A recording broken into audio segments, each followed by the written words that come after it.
Hai semua, kembali lagi dengan saya Reski. Di video kali ini kita akan coba untuk melakukan koneksi antar aplikasi front-end kita yaitu React.js dengan aplikasi back-end-nya yaitu Express MongoDB-nya.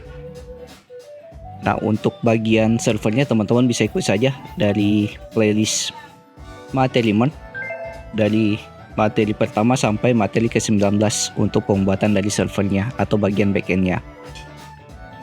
Nah, sebelum kita lanjut, di sini ada sedikit penjelasan terkait error di dalam backend-nya, yaitu error di bagian upload filenya seperti yang dijelaskan oleh salah satu user yang ada di Discord yang ini, yaitu kita belum bisa mengambil atau menampung file di dalam verselnya. Jadi sini kita akan gunakan yang lokalnya saja dulu, yaitu server dan juga kliennya. Dimana kalau penjelasan dari beberapa artikel, kita menyimpan filenya di dalam Vercel atau sistem dari Vercelnya.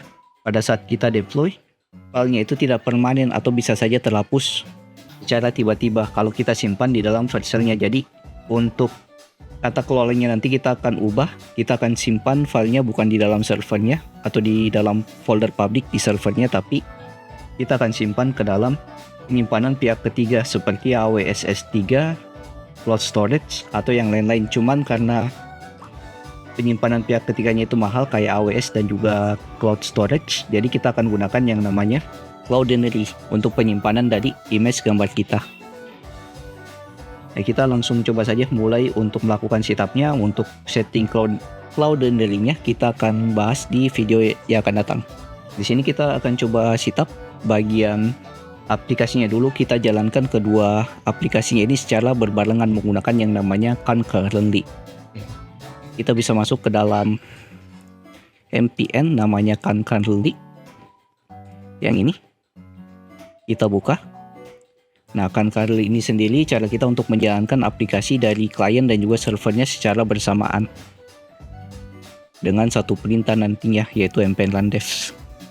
Ini kita bisa copy npm-nya, kita lakukan instalasi dalam package kita atau dalam aplikasi kita. Maksudnya kita masuk ke terminal. Nah, di sini kita masuknya ke bagian e-commerce yang ini, yaitu folder root-nya. Jadi bukan masuk ke folder client ataupun server.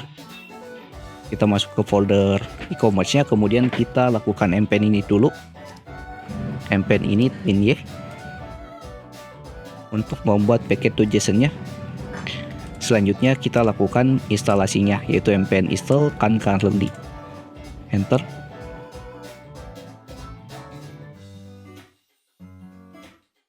Setelah selesai, kita akan atur di package.json-nya. Kita buat 2 perintah atau 3 perintah, satu untuk menjalankan servernya, satu untuk menjalankan kliennya, dan satu lagi untuk menjalankan keduanya. Kita buat satu perintah dulu untuk menjalankan servernya dengan cara npm run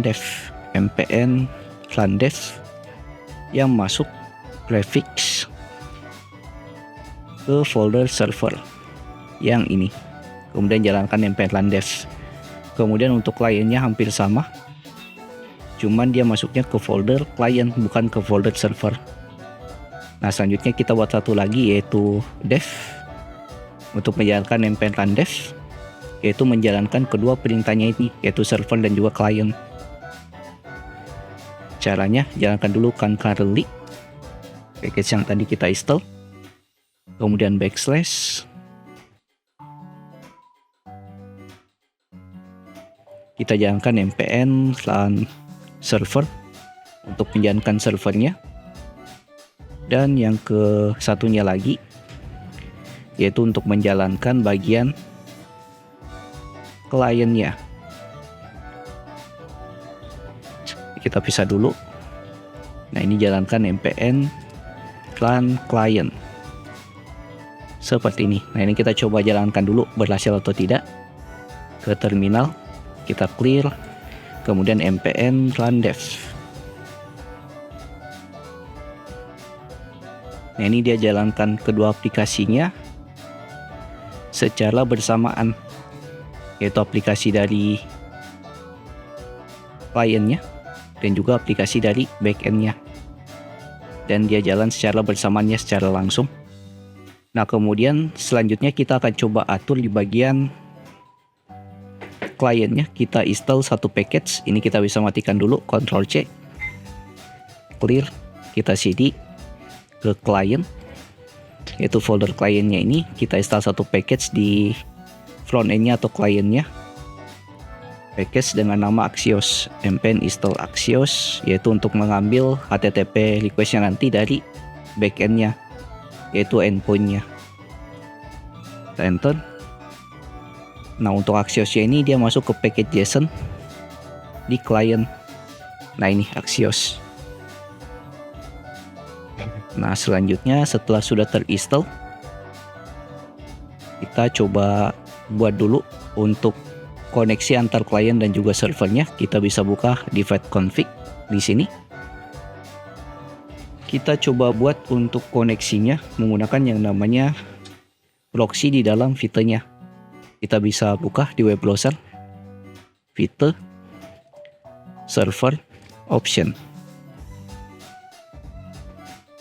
Ini kita bisa buka server option dari Vite untuk konfigurasi proxy-nya. Kita scroll ke bawah. Nah, ini sudah ada untuk atur proxy-nya. Yang kita butuhkan di sini cuma yang ini ya, yang bagian API. Dari API dari backend kita, yaitu localhost 3000 yang lokal. Nah, ini kita bisa copy dari proxy sampai penutup dari proxy-nya. Berarti di sini. Copy. Kita masuk ke dalam config.js. Kita paste setelah plugins di sini. Kemudian kita cukup butuh API-nya saja. Kita bisa hapus yang bukan API-nya. Ini juga kayaknya kita hapus. Dan yang full-nya kita hapus juga. Nah, jadi yang kita butuhkan cuman yang /API, di mana server kita ini jalan yang di lokalnya yaitu localhost 3000. Kalau kita baca di server bagian app.js, nah di sini jalannya di port 3000 yaitu localhost 3000. Kita coba jalankan juga di sini http localhost 2.3000.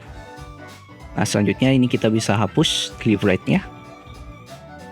Nah, ini untuk mengambil endpoint-nya dari server yang di localhost 3000. Kemudian kita bisa lakukan testing apakah kita dapat nilai dari backend-nya atau tidak. Kita masuk ke source bagian patch, kita coba testing di bagian home view. Nah, di home view-nya di sini kita lakukan dulu import dari package yang sudah kita install tadi, yaitu Axios. Selanjutnya kita tinggal jalankan untuk pengambilan datanya. Ini kita buat saja simple try and catch. Kita ambil const data sama dengan await Axios titik get. Kemudian di sini URL-nya /API/v1/product dari endpoint pengambilan semua produknya. Kita console log saja dulu, log data. Dan jika terjadi error, kita log juga errornya atau console log juga errornya. Seperti ini. Nah, ini kita coba testing dia dapat nilainya dari backend-nya atau tidak, yaitu tampil semua produknya atau pengambilan semua produknya. Kita masuk lagi ke terminal. Nah, ini pertama kita keluar dulu dari folder client. Kita jalankannya di folder e-commerce. npm run dev-nya kita cd titik. Kemudian jalankan npm run dev, enter. Di sini kliennya jalan. Kemudian servernya juga sudah jalan dan database-nya sudah connect di port 3000. Nah, untuk front end-nya localhost 5173. Kita buka yang 5173. Kita coba inspect di bagian konsol. Nah, di sini kita dapat data dari backend-nya. Oh ya, belum dapat. Berarti ada yang salah di settingnya. Kita coba cek dulu. Oh, salahnya di sini kita hapus servernya. Server.2 object. Nah, di sini masuk proxy-nya kayak gini. Kita save. Nah, di sini di dalam front end-nya atau di web browser-nya kita sudah dapat data dari backend-nya. Itu message-nya, count-nya 8 atau ada 7 produk dengan datanya yang ini, yang sesuai dengan backend kita. Oke, ini sudah kita tampilkan semua datanya dari backend di dalam front end. Di video berikutnya kita akan balik lagi ke backend untuk mengatur penyimpanan storage kita menggunakan Cloudinary untuk file uploadnya. Jadi jika ada yang tanyakan silahkan masuk ke grup Discord yang linknya ada di pin komen. Jangan lupa like, comment, dan subscribe. See you next video. Have a nice day and bye.